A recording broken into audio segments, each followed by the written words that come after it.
অসমৰ নগাঁও জিলাত থকা এয়া মহামৃত্যুঞ্জয় মন্দিৰ খুব সুন্দৰ পৰিৱেশ বহুত ধুনীয়া পৰিৱেশটো মই অকণমান মন্দিৰ দৰ্শন কৰিছিলোঁ এয়া মোকো দেখা পাইছে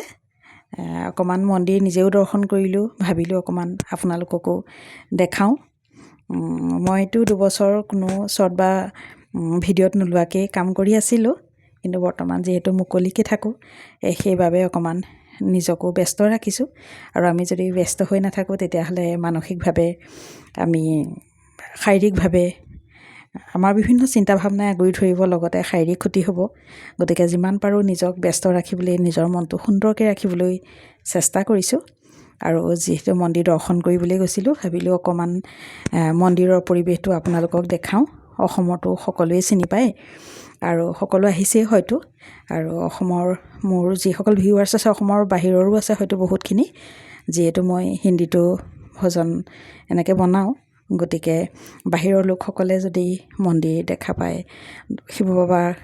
দৰ্শন কৰিব আহে সেইটো আমাৰ বাবেও সৌভাগ্যৱান আমিও সৌভাগ্যৱান আৰু 2-এজন আজি যেনেকৈ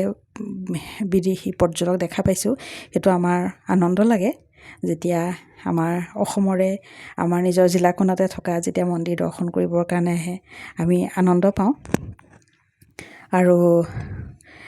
লগতে আমি মন্দিৰ সেৱা কৰোঁ চাকি বন্তি জ্বলাওঁ বা ধ্যান কৰোঁ আচলতে তাতকৈও আমি অকণমান মন্দিৰত ৰখিব পৰাকৈ যাব লাগে আমি মন্দিৰৰ যিটো পজিটিভ এনাৰ্জি থাকে আমি সেই এনাৰ্জি ল'ব লাগে কাৰণ আমাৰ কেতিয়াবা বিভিন্ন গহনা ক্ষেত্ৰ বেয়া হৈ থাকে আৰু বাধা বিঘিনি থাকে বহুতখিনি গতিকে আমি তেনেকৈ যদি মন্দিৰ দৰ্শন কৰোঁ মন্দিৰৰ পজিটিভ এনাৰ্জি লওঁ তেতিয়াহ'লে আমাৰ বহুতখিনি গহনা ক্ষেত্ৰৰ বেয়া কাট যায় বুলি কয় আৰু আমাৰ শৰীৰৰ নিগেটিভিটি কেতিয়াবা থাকিলে দূৰ হয় আৰু লগতে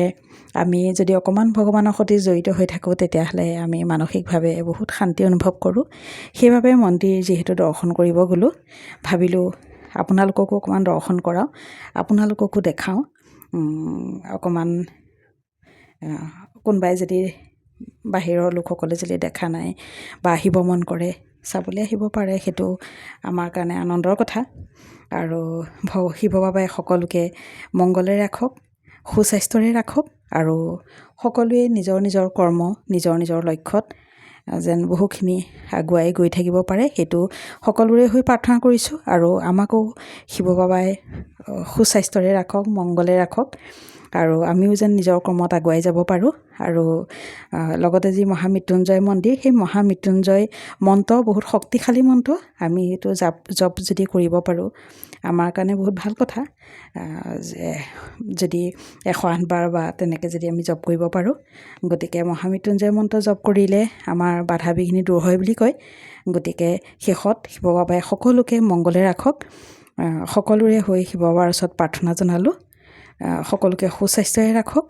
আমাকো কৃপা কৰক মংগলে ৰাখক সকলোকে ৰাখক